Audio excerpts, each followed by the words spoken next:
আজকের রেসিপি সর্ষে বাটা দিয়ে ইলিশ মাছ আর ওল রান্না। এজন্য প্রথমেই আমি ইলিশ মাছগুলোতে লবণ এবং হলুদ দিয়ে মেখে নিচ্ছি।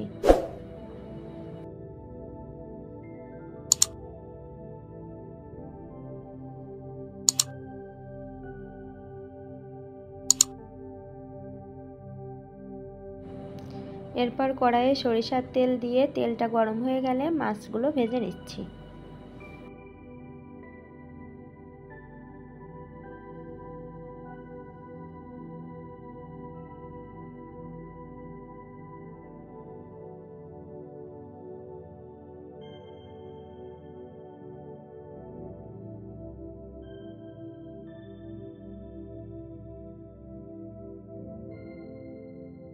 মাছগুলো ভাজতে ভাজতে এদিকে আমি একটা শিলপাটায় পোস্ত, কাঁচামরিচ এবং শুকনো মরিচ একসাথে দিয়ে বেটে নিচ্ছি।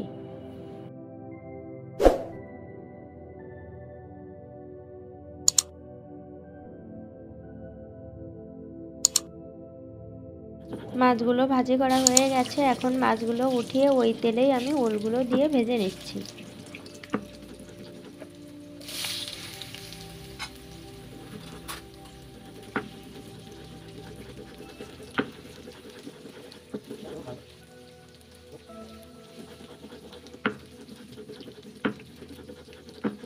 আর এদিকে ভিজিয়ে রাখা সরিষাগুলো লবণ এবং হলুদ দিয়ে খুব সুন্দর করে বেটে নিচ্ছি।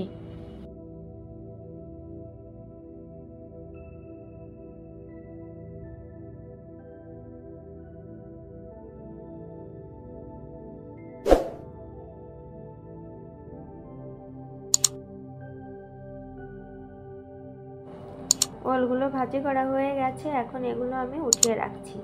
ওল ভাজি করার সময় এতে কোনো লবণ হলুদ কিছুই দেয়নি।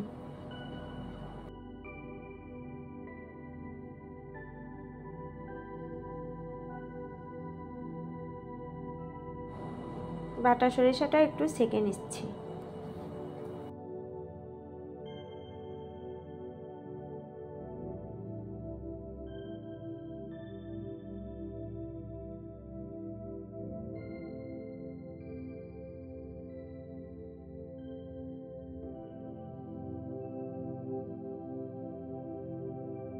এখন ওই তেলে কাঁচামরিচ এবং কালো জিরা দিয়ে ফোড়ন দিয়ে দিলাম।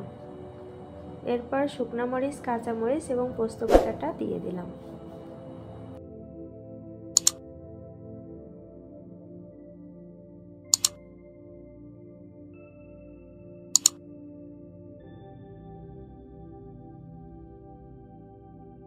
এরপর সরিষা বাটার সেই জলটা দিয়ে দিলাম, দিয়ে খুব সুন্দর করে সবকিছু কষিয়ে নিলাম। কষানোর সময় এতে হলুদ গুঁড়োটাও দিয়ে দিলাম, জিরা গুঁড়া দিয়ে দিলাম,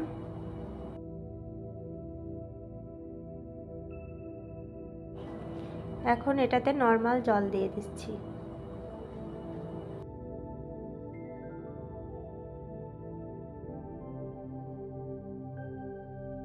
ঝোলটা ফুটে গেছে, এখন এতে পরিমাণ মতো লবণ দিয়ে দিলাম।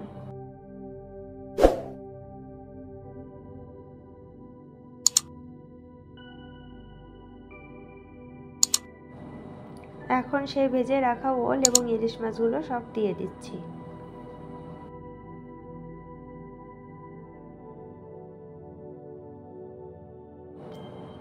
দিয়ে হালকা নেড়ে চেড়ে ঢেকে দিব। এটা আমি খুব বেশি নাড়াচাড়া করব না, তাহলে ভেঙে যেতে পারে। এজন্য একটা চামচ দিয়ে একটু ঝোল উঠিয়ে উঠিয়ে সবগুলো মাছের এবং ওলের গায়ে দিয়ে দিলাম।